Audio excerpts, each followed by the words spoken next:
అబద్ధం చెప్పవలసిన అవసరం లేదు.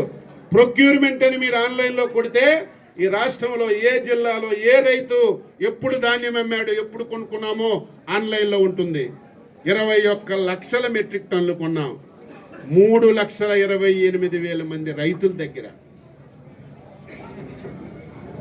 దీనికి 4,860 కోట్లు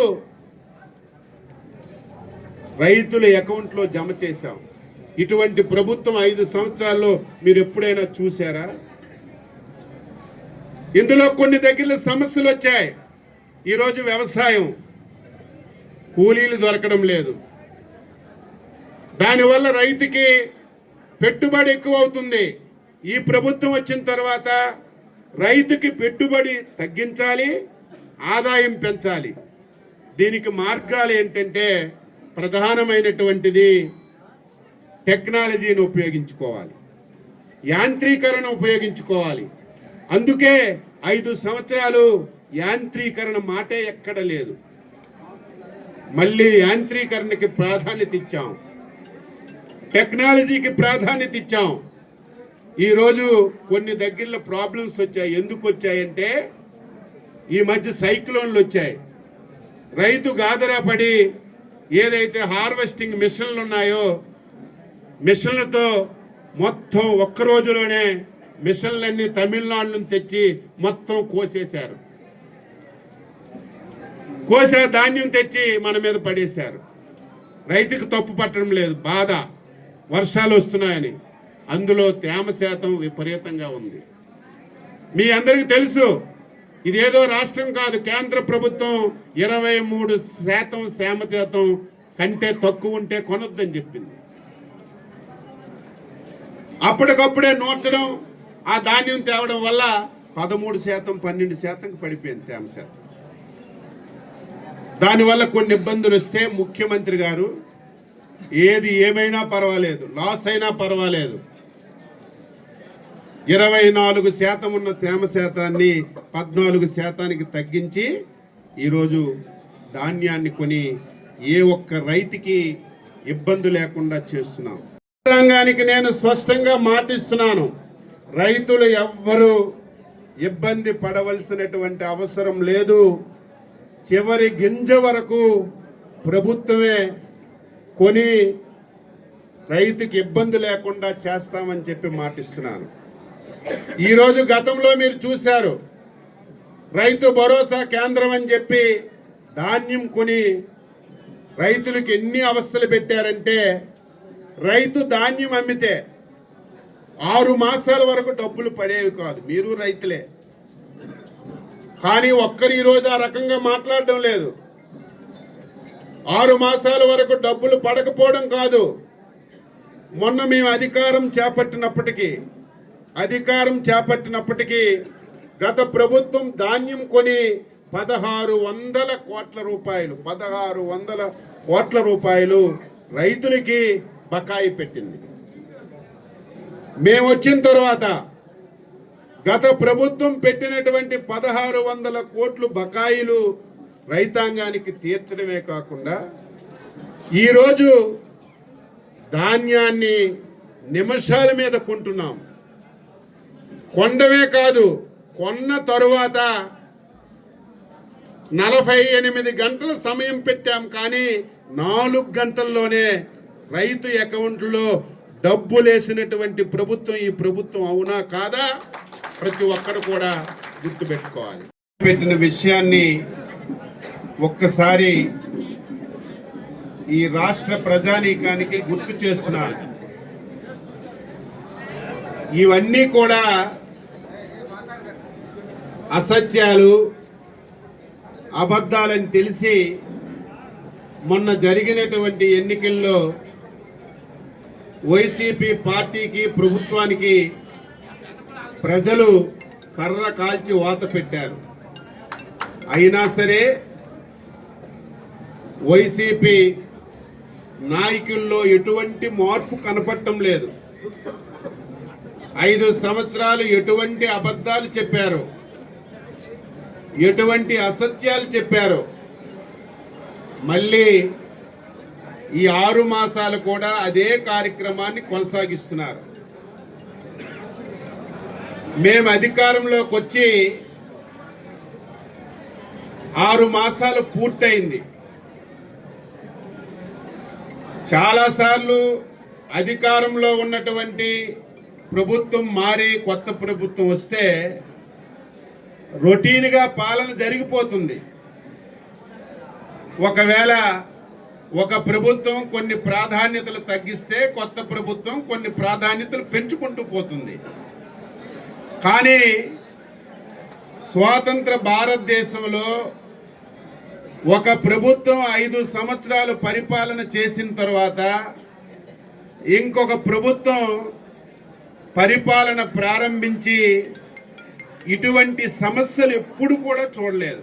సమస్యలు అంటే ఏదో 1, 2 సమస్యలు అయితే గాడిలో పెట్టి ముందుకెళ్ళొచ్చు. కానీ రాష్ట్రంలో అన్ని సమస్యలు, చెప్పలేనటువంటి సమస్యలు క్రియేట్ చేశారు. నిన్న లేదు మొన్న 140 కోట్ల రూపాయలతో ఫస్ట్ టైం మళ్ళీ మెకనైజేషన్ పెట్టాం. ఈ రాష్ట్రంలో 5 సంవత్సరాలు స్ప్రింక్లర్లు, డిప్లు ఎక్కడైనా ఉన్నాయా? ఒక గొట్టం ఇచ్చారు చెప్పండి. నేను వచ్చిన తర్వాత పాత బకాయిలు 700 కోట్లు అప్పు తీర్చాను. ఓపెన్గా ఈరోజు యాప్ ఇచ్చాను. యాప్లో ఎవడైనా రైతు మీకు స్ప్రింక్లర్ కావాలన్నా, డ్రిప్ కావాలన్నా మీరు ఆన్లైన్లో పెట్టుకుంటే కంపెనీ వాళ్ళు వచ్చి మీకు వెంటనే ఆ పరికరాలు బిగిస్తున్నారు. మళ్ళీ వ్యవస్థలన్నీ కూడా గాడిలో పెట్టి ఈ రాష్ట్రాన్ని ముందుకు తీసుకెళ్తున్నాం. మిగతాది రోడ్లు, మీరే సజీవ సాక్షులు. 5 సంవత్సరాలు ఎక్కడికెందుకు మన దగ్గర చూసుకుందాం. 2014-19లో నేనేసిన రోడ్డు తప్ప ఎక్కడైనా ఒక రోడ్డు వేసారా? ఒక గొయ్యి కప్పారా? 5 మాసాల్లో మీరే చూస్తున్నారు. ఆర్థికంగా సమస్యలు ఉన్నాయి, డబ్బులు లేవు. అయినా సరే రోడ్డు బాగుంటే ప్రజలకు బాగుంటుందని వీలైనంత వరకు రోడ్లన్నీ వేస్తున్నాం. మీరే టెక్కల్ రోడ్డు మీరు చూశారు. టెక్కలకి మణిహారం లాంటి రోడ్డు, ఇందిరాగాంధీ బొమ్మ నుంచి అంబేద్కర్ బొమ్మ వరకు మీరు చూశారు, నేను ఇంకా చూడలేదు. కోట బొమ్మాలి మొన్నే పండగలకు వెళ్ళారు. రాయవలస మొన్నే మీరు శివరాత్రికి వెళ్ళారు. ఈరోజు ఏవైతే 5 సంవత్సరాలు గోతులు పడిపోయావు, మర్రిపాడు, భీంపురం, ఏదైతే నౌపడ నుంచి వెంకటాపురం, ఏవైతే రోడ్లన్నీ కూడా గోతులు పడిపోయాయో అవన్నీ యుద్ధ ప్రాతిపదికన గోతులు పూడ్చి ముందు పండగ నాటికి గోతులు లేనటువంటి R&B రోడ్లు తయారు చేయాలని కార్యక్రమం తీశాం. గ్రామీణ ప్రాంతాల్లో 5 సంవత్సరాలు సిమెంట్ రోడ్డు ఎక్కడైనా చూసారా? ఈ రాష్ట్రంలో 4,600 కోట్ల రూపాయలు ఖర్చు పెట్టి 4,600 కోట్లు. ఇంకా ప్రభుత్వం శరవేగంతో వేస్తామని చెప్పినా ఇంకా అలసత్వం వహిస్తున్నారు. కొన్ని దగ్గరలో మార్చిలోపు డబ్బు ఖర్చు పెట్టాలి, కానీ ఇంకా కొన్ని దగ్గరలో స్లోగా ఉంది. ఇప్పుడే రివ్యూ చేశాను. ఎల్లుండి జిల్లాలో రివ్యూ చేసి ఈ రోడ్లు కార్యక్రమాన్ని స్పీడప్ చేసి ముందుకు తీసుకెళ్లే కార్యక్రమం చేస్తున్నాం. నేను ఊహించిన దానికంటే మంచి జరుగుతుంది. ఈరోజు మూలపేట పోర్టు శరవేగంతో పనులు అవుతున్నారు. రేపు జూన్ నాటికి మొదటి షిప్ ఇక్కడికి రావాలని ఒక తాపత్రయంతో పనిచేస్తున్నాం. ఒక పోర్టే అయితే దానివల్ల ఫలితాలు 0, ఏమీ ఉండదు. మీకు చాలాసార్లు చెప్పాను. 300 ఎకరాల్లో పోర్టు కడితే ఏమొస్తుంది? దానికి అనుబంధంగా పరిశ్రమలు రావాలి, దానికి అనుబంధంగా హౌసింగ్ కాలనీలు రావాలి, దానికి అనుబంధంగా టూరిజం రావాలి. ఇవన్నీ రావాలంటే భూములు ఉండాలి. శరవేగంతో ముందుకెళ్తున్నాం. 10,000 ఎకరాలు మూలపేట పోర్టు పక్కన ఎక్వైరీ చేస్తున్నాం. సాల్ట్ ల్యాండ్లో 5,000 ఎకరాలు ఉంది, తీసుకోవడానికి కేంద్ర ప్రభుత్వంతో మాట్లాడాం. తొందరలో అది వస్తుంది. ఏపీఐఏసీ ల్యాండ్ ఉంది, 1,200 ఎకరాలు, అది తీసుకుంటున్నాం. గతంలో ఈస్ట్ కోస్ట్ పవర్ ప్లాంట్కి ఇచ్చారు 2,800 ఎకరాలు, వాళ్ళతో మాట్లాడుతున్నాం. మొత్తం కలిసి 10,000 ఎకరాలు.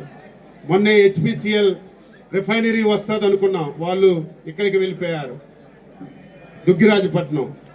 మళ్ళీ ఏదైతే అంతకంటే మించినటువంటి రిఫైనరీ, ప్రైవేట్ రిఫైనరీ ఈ దేశంలో మంచి, ఈ ప్రపంచంలో పేరున్నటువంటి రిఫైనరీ 60,000 కోట్ల పెట్టుబడితో మొన్న వచ్చి చూశారు, మీరు పేపర్లో రాశారు. వాళ్ళు మూలపేట పోర్టు బాగుంది, రిఫైనరీ ఇక్కడ పెడతామని చెప్పి ముందుకొచ్చారు. ఆ రిఫైనరీ వస్తే 60,000 కోట్లు పెట్టుబడి మన మూలపేటకు వస్తుంది. 60,000 కోట్లు వస్తే ఎన్ని ఉద్యోగాలు వస్తాయి? మొన్నే డబ్బులు కట్టాం 5 కోట్ల రూపాయలు డిపిఆర్కి. నేను చెప్తే మీరు అందరూ నవ్వుకుంటున్నారు. మూలపేట నుంచి భోగాపురం ఎయిర్పోర్ట్ వరకు 4 లైన్లు రోడ్డు వేస్తానంటే జరుగుతుందని అనుకున్నారు. ఆల్రెడీ డిపిఆర్ ఇచ్చాం. 5 కోట్ల డబ్బు కూడా కట్టాం రాష్ట్ర ప్రభుత్వం నుంచి. ఏజెన్సీ వాళ్ళు మూలపేట నుంచి, భావనపాడు నుంచి భోగాపురం వరకు 4 లైన్ రోడ్లు వేయడానికి డిపిఆర్ తయారు చేస్తున్నారు. సమస్యలు ఈ ప్రభుత్వానికి వచ్చాయి. దీనన్నింటికీ మించి అమ్మ పెట్టదు అడుక్కు తినదు అన్నట్టుగా 5 సంవత్సరాలు ఆంధ్రప్రదేశ్ ప్రభుత్వం ఏమీ చేయలేదు. కానీ కేంద్ర ప్రభుత్వం ఇచ్చినటువంటి పథకాలు కూడా 5 సంవత్సరాల్లో ఒక్క పైసా వాడుకోకుండా ఈ రాష్ట్రానికి తీరనటువంటి అన్యాయం చేసిన వ్యక్తి. ఆ పేరు నేను చెప్పవలసినటువంటి అవసరం లేదు. 15 సంవత్సరాల్లో ఈ రాష్ట్రంలో అన్ని రిజర్వాయర్లు, ఏ రిజర్వాయర్ తీసుకున్నా సరే 90-95% నీరు నిల్వ ఈ రోజుకు ఉందంటే వాటర్ మేనేజ్మెంట్ ఎంత బాగా చేశామో ఒక బెస్ట్ ఎగ్జాంపుల్. గతంలో కూడా వర్షాలు పడ్డాయి, కానీ మేనేజ్మెంట్ లేక వర్షాలు రావడం, నీరంతా సముద్రంలోకి వెళ్ళిపోవడం, ఈ రాష్ట్రానికి ఫలితం లేకపోవడం జరిగింది. ఈసారి రిజర్వాయర్స్ అన్నింటినీ అనునిత్యం చంద్రబాబు నాయకత్వంలో పర్యవేక్షించి 90-95% రిజర్వాయర్లన్నీ కూడా ఈరోజు నిండు కుండల్లాగా ఉన్నాయంటే వాటర్ మేనేజ్మెంట్ ఈ 5 మాసాల్లో ఈ ప్రభుత్వం చేసింది. రాష్ట్రం బాగుంటుంది, రైతే ఈ దేశానికి వెన్నుముక అని ప్రతి ఒక్కరు కూడా మైక్ దొరికినప్పుడంతా కూడా మాట్లాడుతుంటారు. కానీ ఆచరించి అమలు చేసిన వాళ్ళు కొంతమందే ఉంటారు. గత 5 సంవత్సరాలు రైతుకి మబ్బీలో పెట్టి రైతు భరోసా కేంద్రాలు పెట్టి రైతుకి అన్ని రకాలుగా మేలు చేస్తున్నానని చెప్పి ఒక పాపం పత్రికలో ప్రతిరోజు అడ్వర్టైజ్మెంట్స్ ఇచ్చి, నాకు తెలియదు మొన్నటి వరకు, ఇప్పుడు తెలిసింది 1-2 తరగతులకు ఒక స్కూల్ అట, 3 నుంచి 8 వరకు ఒక స్కూల్ అట, 8 నుంచి 12 వరకు ఒక స్కూల్ అట, 12 నుంచి కాలేజీకి ఒక స్కూల్ అట. ఎక్కడైనా ఉందా ఈ విధానం? దీనివల్ల ఏమైనా బెనిఫిట్ ఉందా? 117 జీవో తెచ్చి మొత్తం స్కూళ్ళన్నీ ఎత్తేసావు. ఆ ఎత్తేసిన వాడు మళ్ళీ నాడు నేడు అని ఎందుకు పనులు చేయాలి? నువ్వు స్కూళ్ళు ఎత్తేస్తావని నిర్ణయం తీసుకున్నప్పుడు మళ్ళీ 4,000-5,000 కోట్లు ఖర్చు పెట్టి నాడు నేడు కింద స్కూళ్ళు రిపేర్ చేసావు, రంగులేసావు. ఇప్పుడు ఆ స్కూల్లో గ్రామాలకు వెళ్తే గాజులు ఉన్నాయి, పాలగూళ్ళు ఉన్నాయి, ధాన్యం బస్తాలు ఉన్నాయి. ఇదే నీ విధానం? మళ్ళీ 117 రద్దు చేస్తున్నాం, పాత విధానాన్ని తీసుకుంటాం. 1 నుంచి ఏదైతే ప్రీ నర్సరీ ఉందో ఎల్కేజీ యూకేజీ అంగన్వాడీలో నడుపుతాం. 1 నుంచి 5 వరకు ఒక స్కూలు, 6 నుంచి 10 వరకు ఒక స్కూలు, ఇంటర్మీడియట్ 1, డిగ్రీ 1, 4 విధానాలతో తీసుకొస్తాం. నిన్నే కేబినెట్లో 2 నిర్ణయాలు తీసుకున్నాం. ఇంటర్మీడియట్ విద్యార్థులకు కూడా మధ్యాహ్న భోజన పథకాన్ని జనవరి 1 నుంచి ప్రారంభిస్తున్నాం. పిల్లలు కాలేజీకి వచ్చి భోజనం లేక అవస్థలు పడుతున్నారు. అందుకే రేపు మళ్ళీ ఆ రోజు చంద్రబాబు నాయకత్వంలో ఇంటర్మీడియట్ కూడా మధ్యాహ్న భోజనం పథకం పెట్టాం. ఒక దుర్మార్గులు వచ్చిన తర్వాత దాన్ని ఎత్తేసారు. మళ్ళీ మధ్యాహ్న భోజన పథకాన్ని ప్రారంభిస్తున్నాం రేపు 1వ తారీఖు నుంచి. ఏదైతే కిట్లు ఉన్నాయో అదే కిట్లు ఇంటర్మీడియట్ స్టూడెంట్స్ కూడా ఇస్తున్నాం. ఎందుకంటే కాంపిటీషన్లో ఉండాలి. అయినా సరే రైతుకి ఇబ్బంది లేకుండా ప్రతి గింజ కొనే విధంగా అధికారులకు ఆదేశాలు ఇచ్చి రైతాంగానికి న్యాయం చేస్తామని ఈ సందర్భంగా తెలియజేస్తున్నాను. మాట్లాడితే మేము రైతు భరోసా కింద డబ్బులు ఇచ్చాం కదా, మీరు ఇవ్వడం లేదు ఎందుకని అడుగుతున్నారు. ఈరోజు రైతు భరోసా మాట ఇచ్చాం. నీలాగా ఎలక్షన్ మేనిఫెస్టోలో నేను అధికారంలోకి వస్తే 12,500 ఇస్తానని చెప్పి 7,500 ఇచ్చి కేంద్ర ప్రభుత్వం ఇచ్చిన డబ్బుతో మేము గొప్పలు చెప్పుకోలేదు. ఎలక్షన్లో మాట ఇచ్చాం. కేంద్ర ప్రభుత్వం 6,000 ఇస్తుంది, రాష్ట్ర ప్రభుత్వం 14,000, కలిపి 20,000 రూపాయలు అన్నదాత సుఖీభవ కింద డబ్బులు ఇస్తామని చెప్పాం. ఇస్తాం తప్పనిసరిగా. ఎక్కడ ఏముంచావు ఇవ్వడానికి? ఈ రాష్ట్రంలో ఏమీ ఉంచలేదు. అయినా సరే వీలైనంత తొందరగా ఇచ్చిన మాట ప్రకారం చంద్రబాబు నాయకత్వంలో అన్నదాత సుఖీభవ కింద రైతులకి 20,000 ఇచ్చే కార్యక్రమాన్ని చేపడుతున్నామని చెప్పి తెలియజేస్తున్నాను. మీరు వెళ్తే ఈ దేశంలోనే ఒక అగ్రగామి నగరంగా అమరావతి తయారవుతుంది. చాలా మంది అంటున్నారు, ఇప్పటికీ పిచ్చి కుక్కల్లాగా సోషల్ మీడియాలో రాస్తున్నారు అమరావతికి ఎక్కువ పెడుతున్నారని. అమరావతికి వస్తే డబ్బులు, ఆ డబ్బు టెక్కలకు వస్తుంది, శ్రీకాకుళంకి వస్తుంది, అన్ని దగ్గరికి వస్తుంది. ఈరోజు హైదరాబాద్ ఉంది. హైదరాబాద్ రాష్ట్రానికి వచ్చిన ఆదాయంలో 80% ఆదాయం రాష్ట్ర ప్రభుత్వానికి హైదరాబాద్ నగరం నుంచే వస్తుంది. రేపు అమరావతి నగరం వస్తే అక్కడ వచ్చిన ప్రతి ఆదాయం రాష్ట్రంలో ప్రతి ప్రాంతానికి, ప్రతి పేదవాడికి వచ్చే అవకాశం ఉంది. ఆ రకంగా ప్రయత్నాలు చేస్తున్నాం. ఈరోజు పోలవరం మొత్తం మునిగిపోయింది, మళ్ళీ దాన్ని గాడిలో పెట్టాం. ఈరోజు కేంద్ర ప్రభుత్వం 15,000 కోట్ల రూపాయలు పోలవరంకి ఇస్తుంది, అమరావతికి ఇస్తుంది. ఇవన్నీ లైన్లో పెట్టి ముందుకు తీసుకెళ్ళడానికి ఈ ప్రభుత్వం అన్ని రకాలుగా ప్రయత్నం చేస్తుంది. రాష్ట్ర ప్రభుత్వం ఇన్ని కార్యక్రమాలు చేసి ప్రజలకి ఒక ధైర్యాన్ని ఇచ్చారు. చాలా మంది అడుగుతున్నారు 6 మాసాల్లో ఏం చేశారు. 6 మాసాల్లో ఫస్ట్ మేము ఇచ్చింది స్వాతంత్రం ఇచ్చాం. 5 సంవత్సరాలు ఎవడైనా మాట్లాడుకోగలిగేవాడా? ఎవడైనా రోడ్డు మీదకి వచ్చేవాడా? ఈరోజు చాలా మంది రోడ్డు మీదకి వస్తున్నారు. స్వేచ్ఛ వచ్చింది, సమస్యలు చెప్తున్నారు, అడుగుతున్నారు. 5 సంవత్సరాలు ఈ పరిస్థితి ఎక్కడైనా ఉందా? ఇంకా ఏవైతే సూపర్ 6 ఉన్నాయో ఇప్పటికే ఇచ్చిన మాట ప్రకారం 3,000 పెన్షన్ 4,000 చేశాం. మొన్నే 2 మంచి నిర్ణయాలు తీసుకున్నాం. మొన్నటి వరకు వైసీపీ ప్రభుత్వంలో భర్త చనిపోతే భార్యకి పెన్షన్ ఇచ్చేవాళ్ళు కాదు. మొన్న ఒక జీవో ఇచ్చాం. భర్త చనిపోతే వెంటనే ఆ పింఛన్ భార్యకి విడో కింద ఇమ్మని చెప్పి ఆదేశాలు ఇచ్చాం. ఇస్తున్నారు. ఎవరైనా సరే ఇతర ప్రాంతాలకు వలస వెళ్ళి, నేను చెప్తే నమ్మలేదు, ఎలక్షన్లో చెప్పాను, 1 నెల తీసుకోకపోయినా 1 నెల, 2 నెలలు, 3 నెలలు, 3వ నెలలు ఇస్తామంటే నమ్మలేదు. మొన్నే జీవో ఇచ్చాం. ఎవరైనా వలసల మీద బయటికి వెళ్తే వాళ్ళు 3 మాసాల తర్వాత వచ్చి పెన్షన్ తీసుకోవచ్చు. ఈరోజు దీపం కనెక్షన్ కింద 3 గ్యాస్ సిలిండర్ ఉచితంగా ఇస్తామని ప్రజల దగ్గరికి వెళ్ళి చెప్పాం. 3 గ్యాస్ దిమ్మల ఉచిత కార్యక్రమాన్ని ప్రారంభించాం. ఇంకా రైతు భరోసా ఇవ్వాలి, తల్లికి వందనం ఇవ్వాలి. తల్లికి వందనం గతసారి ఒక పిల్లవాడికి ఇచ్చేవాడు, ఇద్దరికని చెప్పాడు. అది కూడా 2,400 కోట్లు. ఈరోజు మనం ఎంతమంది ఉంటే అంతమందికి ఇస్తామని చెప్పాం. దాదాపుగా 8-9 కోట్ల రూపాయలు తల్లికి వందనంగా అవుతుంది.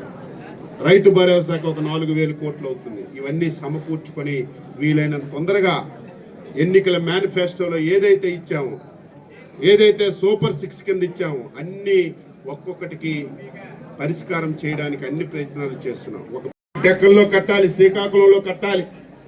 అందరికీ నేను పిలుస్తున్నాను, నాకు తెలిసిన వాళ్ళకి నేను పూర్తి సహకారం అందిస్తాను. ఈ రకంగా ఒక ప్రణాళికాబద్ధంగా ముందుకెళ్తున్నాం. 6 మాసాలైంది. మీరందరూ అనుకున్నారు అచ్చెన్నాయుడు గారు వచ్చారు, ప్రభుత్వం వచ్చింది, 5 సంవత్సరాలు అచ్చెన్నాయుడికి ఇబ్బంది పెట్టారు, జైల్లో పెట్టారు, కొరడా జులాయిస్తాడని. మా విధానం అది కాదు. చట్టం తన పనిచేసి ఇంకా పిచ్చి కుక్కలు అరుగుతున్నాయి. అచ్చెన్నాయుడే మా మీద చేస్తున్నాడు. అచ్చెన్నాయుడు చేస్తే ఎవడు ఇక్కడ ఉండడు. ఎక్కడ అసలు మాట్లాడడం కూడా లేదు. ఎవడికి అసలు కక్ష సాధింపనే చర్య అచ్చెన్నాయుడు దగ్గర ఎవరైనా,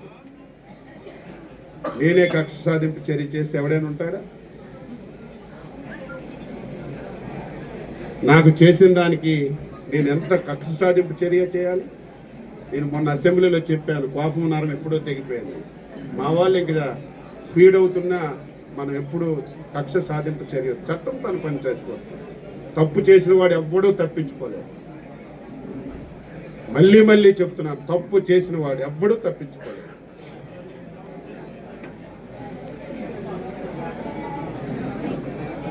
తప్పనిసరిగా ఒక అవకాశం ఆ రోజు వచ్చింది, బాగు చేశాం. ఈ రోజు మళ్ళీ వచ్చింది. టెక్కలు ఇంకా బాగా చేయాలి, అందరూ సహకరించాలి. ఈరోజు అంబేద్కర్ విగ్రహం నుంచి ఎన్టీఆర్ బొమ్మ వరకు రోడ్డు వేసాం. ఆ రోడ్డు ప్రధానమైన రోడ్డు. రేపు పండుగ వస్తుంది, మోటార్ సైకిల్ వెళ్ళడానికి కూడా ఖాళీ ఉండదు. ఆ రోడ్డు వెడల్పు చేశాం. అక్కడ ఎవరైతే తోపుడు బళ్ళు పెట్టుకున్నా వాళ్ళందరికీ ఒక ప్లేస్ ఇచ్చాం. అక్కడికి వెళ్ళమంటే కొంతమంది ధర్నాలు అంటున్నారు. ఎవరు ధర్నాలు చేసినా, ఎవరు తిట్టినా నేను మంచి కోరుకుంటాను, ఎవరికి అన్యాయం చేయను. నేను ఎప్పుడో చేయాలి, కానీ వాళ్ళకి ప్లేస్ చూపించాను. ఎక్కడ ఉంటే వ్యాపారం అవుతుంది, వ్యాపారం ఎక్కడ దొరికితే అక్కడికి వెళ్తారు. నాకు ఒక జామకాయ కావాలి, అది ఎక్కడుంటే అక్కడికి వెళ్ళి కొనుక్కోండి, ఇక్కడే కొంటూ దొరకదు కదా. కాబట్టి మీకు కూడా సహకరించమని చాలాసార్లు చెప్పాను. ఏదో నా స్వార్థం కాదు, లేదా నా అవకాశం కాదు. ఇక్కడ ఆవులు ఉన్నాయి, ఆవులు రోడ్డు మీద ఉంటే తెచ్చి పెడితే రాత్రి వెళ్తున్నారు, మేము హాయిగా గడ్డేసి పెంచుతుంటే రాత్రి వెళ్ళి పాలు పీక్కొని వెళ్ళిపోతున్నారు. వీళ్ళే బాగుంది, బాగా పెంచుతున్నారు, మా పాలు మాకు వచ్చేస్తున్నాయి అని చెప్పి రాత్రి మీద వెళ్ళి పాలు పిండుకొని వెళ్ళిపోతున్నారు. అయ్యప్ప నగర్ రోడ్డు పక్కన చిన్న బిట్టు ఉంటే ఎంత రేటు ఉండేది, ఈరోజు నేను రోడ్డు వేసిన తర్వాత ఎంత రేట్ అయింది? నాకు వచ్చింది అది డబ్బు. నాకైనా అక్కడ స్థలాలు ఉన్నాయా? ఆ రోడ్డు అయితే టెక్కలకి ఎంత అందం అవుతుందో తెలుసు కదా. ఇప్పుడే నేను డిపార్ట్మెంట్ల వారికి రివ్యూ చేశాను, ఎలక్ట్రిసిటీ రివ్యూ చేశాను. ఎక్కడికక్కడ రోడ్ల మీద స్తంభాలన్నీ అడ్డదిడ్డంగా ఉన్నాయి, ఇంకా అది మాటే రాకూడదు. సిమెంట్ రోడ్లు వేస్తున్నా, రోడ్డు మీద స్తంభాలన్నీ తీయమని చెప్పాం. కొత్త స్తంభాలు కావాలంటే నేను ఎంపీ గ్రాంట్లో డబ్బులు కడతాను, అవసరం ఉంటే వెయ్యమని చెప్పాను. ఎక్కడ లో వోల్టేజ్ లేకుండా చేయమని చెప్పాను. ఈరోజు పంచాయతీరాజ్ రోడ్ల మీద రివ్యూ చేశాను, 70 కోట్లు మంజూరు చేశాం. ఇంకొక 40 పనులు ప్రారంభం కాలేదు, అవి కూడా యుద్ధ ప్రాతిపదికన చేయమని చెప్పాం. మళ్ళీ గ్రామాల్లోకి వెళ్ళమని చెప్పాను ఇంజనీర్లకి, అందరిని కూర్చోబెట్టండి. ఇక్కడ రాజకీయాలు లేవు. పూర్వంలాగా తెలుగుదేశం వాడు ఉంటే అక్కడ రోడ్డు వేయదు, తెలుగుదేశం వాడు ఉంటే అక్కడ డ్రైన్ కట్టు, తెలుగుదేశం వాడు ఉంటే ఇలా లోపలికి వెళ్ళిపోద్ది. ఇక్కడ మాకు తెలుగుదేశం ఇంకొక పార్టీ అని తేడా లేదు. అందరికీ కొంతమంది బాధపడ్డారు. అయ్యప్ప నగర్ రోడ్డు వేసి నాకు ఫోన్లు చేసిన ఎత్తలేదు, ఎందుకంటే ఈ పని మీద చేస్తుందని నాకు తెలుసు. కాబట్టి ఇంకా చాలా నెక్స్ట్ ఉంది ఒకటి, ఏదైతే మన చిన్న బజార్ రోడ్డు ఒకటి ఉంది, బాగా టైట్గా ఉంది. నెక్స్ట్ వైండింగ్ దాని మీద పెడుతుంది. ఏదైతే సినిమా హాల్, ఏ సినిమా హాల్, సుదర్శన్ థియేటర్ నుంచి మళ్ళీ నరసింహస్వామి కోవల వరకు అది నేను చూశాను. మోటార్ సైకిల్ మీద అన్ని తిరిగాను, నాకు తెలుసు. అన్నీ ఒకసారి కాకుండా ఏదో నక్క చూసి పుల్లని చూసి నక్క వాతలు పెట్టుకున్నట్టుగా అప్పుడు నా టెక్కల్ రోడ్డు చూసి కొంతమంది పలాసలో నర్సనపేటలు ఎరగొట్టేశారు. 5 మాసాలు నరకం చూపించారు. అచ్చెన్నాయుడు టెక్కల్లో మంచి రోడ్డు వేశాడు. మేము మంత్రులు అయ్యాం కదా, మాది చేసిస్తే బాగుంది. మంత్రులు అయ్యాం, బుర్ర ఉండాలి, నాలెడ్జ్ ఉండాలి, నిధులు తేగల కెపాసిటీ ఉండాలి. ఎప్పుడైతే అయ్యప్ప నగర్ పూర్తవుతుందో నెక్స్ట్ ఆ రోడ్డు మీద పడతాం. అందరికీ నచ్చ చెప్తాను, ఎవరిని ఇబ్బంది పెడతాను. రోడ్డు అయితే మీకు మంచిది. హాస్పిటల్ కూడా మళ్ళీ లైన్లో పెట్టాం, ఇంకా సెట్ అవ్వాలి. బీమా అని పెట్టాడు. ఎవడు కట్టాడో తెలియదు, ఎవడు కట్టలేదో తెలియదు, ఎవడికి వచ్చిందో తెలియదు, ఎవడికి రాలేదో తెలియదు. మన భరోసా కేంద్రాల దగ్గర లిస్టులు పెడితే ఒకడికి 20 పైసలు 30 పైసలు 2 రూపాయలు ఇన్సూరెన్స్ పడిన సందర్భాలు చూసాం, మీరు పేపర్లో రాశారు. మేము అధికారంలోకి వచ్చిన తర్వాత మొదటి సంవత్సరమే రైతులు, కేంద్ర ప్రభుత్వం, రాష్ట్ర ప్రభుత్వం కలిసి ఇన్సూరెన్స్ గతంలో ఏ రకంగా జరిగేదో చెయ్యాలని చెప్పి అనుకున్నాం. కానీ అప్పటికే ఖరీఫ్ ప్రారంభం అయింది కాబట్టి ఈ సంవత్సరం ఖరీఫ్కి పాత విధానం కిందే ఇన్సూరెన్స్ చేసి రేపు రబీ నుంచి నేను అడుగుతున్నాను వైసీపీ ప్రభుత్వానికి, ప్రభుత్వ పెద్దలకి, 5 సంవత్సరాలు రబీలో ఒక్క పైసా అయిన ఇన్సూరెన్స్ నువ్వు కట్టావా? రబీకి ఇన్సూరెన్స్ లేదు. ఎంత దారుణం! ఈరోజు ఈ రాష్ట్రంలో ఖరీఫ్ పంట ఎంత పండిస్తున్నారో దీనికంటే ఎక్కువ రబీని పండిస్తున్నారు. కానీ రబీలో ఇన్సూరెన్స్ లేదు. ఈ సంవత్సరం నుంచి రబీలో ఇన్సూరెన్స్ పెట్టాం. కేంద్ర ప్రభుత్వం ప్రధానమంత్రి ఫసల్ బీమా యోజన, రాష్ట్ర ప్రభుత్వం 4-5% రైతు కట్టి 2014-19లో ఏ విధంగా అయితే ఇన్సూరెన్స్ చేశామో ఆ ఇన్సూరెన్స్ ఈ రాష్ట్రంలో ప్రవేశపెట్టాం. ఎవరైతే ప్రభుత్వ నిర్ణయాలు, ప్రభుత్వ కార్యక్రమాలు అమలు చేయాలో అధికారులు అలసత్వంతో ఉన్నారు. వారికి గాడిలో పెట్టి పని చేయాలంటే, పని చేయించాలంటే చాలా ఇబ్బంది వచ్చింది. అధికారుల్ని అస్తవ్యస్తం చేశారు. ఈ రాష్ట్రంలో అన్నింటికీ మించి ఆర్థిక వ్యవస్థ కుప్పకూలిపోయింది. దీనితో పాటుగా చరిత్రలో ఏ ఒక్క ముఖ్యమంత్రి 5 సంవత్సరాల్లో చేయనటువంటి అప్పు గత 5 సంవత్సరాల్లో 13 లక్షల కోట్లు అప్పు చేశాడు. ఆర్థిక వ్యవస్థని ఒక క్రమశిక్షణలో పెట్టాం. దీనన్నింటికీ మించి ఆంధ్రప్రదేశ్ ప్రజలకి సెల్యూట్ కొడుతున్నాను. ఇటువంటి క్లిష్ట విత్తనాలు ఇచ్చాం, ఎరువులు ఇచ్చాం, రుణాలు ఇచ్చాం, పంటకి అవసరమైనటువంటి అన్ని సదుపాయాలు. ఉదాహరణకి మీరు టెక్కల్లో ఉంటున్నారు, ఈ జిల్లాని ఉదాహరణగా తీసుకుందాం. గత 5 సంవత్సరాలు వంశధార నీరు టెక్కల దాటి పలాసకి వెళ్ళినటువంటి సందర్భం మీరు ఒక్కసారైనా చూసారా? ఈ ప్రభుత్వం వచ్చిన తర్వాత ప్రత్యేకమైనటువంటి దృష్టి పెట్టి ఏదైతే నీరు చివరి ప్రాంతాలకు వెళ్ళక రైతులు అవస్థ పడుతున్నారో ఆ సమస్యని గుర్తించి ఈసారి చివరి ప్రాంతం వరకు ప్రతి ఎకరాకి నీరిచ్చి బ్రహ్మాండమైనటువంటి పంటలు పండించిన విషయాన్ని కూడా ఈ సందర్భంగా గుర్తు చేస్తున్నాను. ఇప్పుడు అవన్నీ చేసి అవి కూడా సెట్ చేస్తామని ఈ సందర్భంగా తెలియజేస్తూ, అందరి సహకారంతో నేను ఎక్కడ ఉన్నా బిజీగా ఉన్నాను. నా పోర్ట్ఫోలియో చాలా పెద్దది, అందులో సీనియర్ మంత్రులు చాలా బిజీగా ఉన్నా సరే ఎక్కడున్నా ప్రతి నిమిషం ఎక్కడ ఏం దొరుకుతుంది, ఏం తెద్దామని నిన్నే లోకేష్ బాబుకి చెప్పాను. కోటబొమ్మలో డిగ్రీ కాలేజ్ తెచ్చాను బాబు, ఈ దుర్మార్గులు వచ్చేది క్యాన్సిల్ చేసేసారంటే 2-3 రోజుల్లో మళ్ళీ కోటబొమ్మలకి డిగ్రీ కాలేజ్ వస్తుంది జీవో. రేపు నెక్స్ట్ ఇయర్ నుంచి అది స్టార్ట్ చేస్తాం. ఈరోజు నందిగాంకి జూనియర్ కాలేజ్ ఇచ్చాం. 5 సంవత్సరాలు దానికి ఒక బిల్డింగ్ లేదు, ఒక లెక్చరర్ లేరు, ఎవరు లేరు. మళ్ళీ కాంట్రాక్ట్ లెక్చరర్ పద్ధతిని మళ్ళీ తీసుకొస్తున్నాం. ఫుల్ ఫ్లెడ్జ్డ్గా కాంట్రాక్ట్ లెక్చరర్స్ వేసి గాడిలో పెడుతున్నాం. ఒక్కొక్కటి ఎన్ని ఇబ్బందులు ఉన్నాయి, అవన్నీ సమకూర్చి ముందుకు వెళ్తామని సందర్భంగా తెలియజేస్తూ, నాకు కావాల్సిన అందరి సహకారం. నేను ఎవరి మీద కక్ష తీర్చుకునే పరిస్థితి లేదు. దేవుడు అవకాశం ఇచ్చాడు, ఈ అవకాశాన్ని సద్వినియోగం చేయాలి, 10 పనులు చేయాలి. అలాగని చెప్పి ఎవడైనా తప్పు చేస్తే ఆ చట్టం తన పని చేసింది. ఫస్ట్ ఇయర్ వాళ్ళు కూడా వెంటనే ఇవ్వలేదు, అయినా సరే మేము వీలైనంత తొందరగా ఈ ఫైనాన్స్ ఇయర్లోనే ఇవ్వడానికి ప్రయత్నం చేస్తున్నాం. ఆర్థిక సంవత్సరం ఇవ్వడానికి ప్రయత్నం చేస్తున్నాం. తప్పనిసరిగా మాకు ఆతృత ఉంది, కానీ ఎక్కడ ఒక పైసా లేదు. నా శాఖలో మొత్తం అప్పులు చేసి వెళ్ళిపోయారు.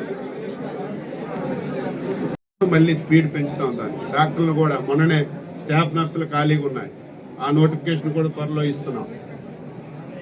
6 మాసాల్లో ఎవరు ఊహించని విధంగా చేస్తే చూసి ఓర్వలేక ప్రజల అమాయకులు అనుకుంటున్నారు. గత 5 సంవత్సరాలు ఇలాగే చెప్పాం కదా, ఒక పేపర్ ఉంది, టీవీ ఉంది, రోజు చెప్పుకుంటే వింటారు కదా అనుకుంటే అది భ్రమ. అసలు మీరు ఎవరు ఊహించలేదు, అంత ఇబ్బందుల్లో ఈ రాష్ట్రం ఉంది. ఈరోజు ఇన్ని కార్యక్రమాలన్నీ చేస్తున్నామని ఈ సందర్భంగా తెలియజేస్తూ మీరు కూడా సహకరించాలి, ఉన్నది ఉన్నట్టుగా రాయాలి. ఇంకా ఈ ఊర్లో చాలా ఉన్నాయి, నేను అనుకున్నంత ఆక్రమణలు ఇంకా తొలగించడం లేదు. ఇప్పటికీ కొంతమంది అక్కడక్కడ కబ్జాదారులు పాకలేస్తున్నారు. త్వరగా జునిపిస్తా తప్పనిసరిగా. చాలా మంది అనుకుంటున్నారు మేము ఇల్లు కట్టేసాం మళ్ళీ మాకేం చేయలేరని. మొన్నే ఒక బ్రహ్మాండమైన చట్టం తెచ్చాం, ల్యాండ్ గ్రాబింగ్ చట్టం. నువ్వు ఇల్లు కాదు కదా, తాజ్మహల్ కట్టుకున్నా సరే నిమిషాల మీద తీసుకోవచ్చు. ఆ చట్టంలో అన్ని పవర్స్ ఉన్నాయి. ఆ చట్టం మొన్నే ఇంకా రాజముద్ర పడి బయటకు వచ్చింది. ఆ చట్టం మన దగ్గర కూడా ఉపయోగిద్దాం. ఎవడైతే ప్రభుత్వ భూమి కబ్జా చేశాడో, ఎవడైతే వేస్తున్నాడో ఎట్టి పరిస్థితిలో వదలం. ఈరోజు జగతమెట్ట దగ్గర ఎంత దారుణం అంటే, పేదల గురించి ఆ రోజు ఉన్నటువంటి భూమి తీసుకొని ఇష్టానుసారం అమ్మేశారు. ఇప్పటికీ పుట్టగొడుగుల్లాగా వస్తున్నాయి. మొన్న ఆర్డీఓ గారికి చెప్పాను, ఎట్టి పరిస్థితిలో టీంలేసి ప్రతి పేరు నేను పరిశీలిస్తాను, అవసరం ఉంటే నేనే వెళ్ళి ఒక పూట అక్కడ ఎంక్వైరీ చేస్తాను. చేసి ఎవడైతే నిజమైన పేదవాడికి ఇవ్వాలో అది ఇవ్వకుండా చేశారు.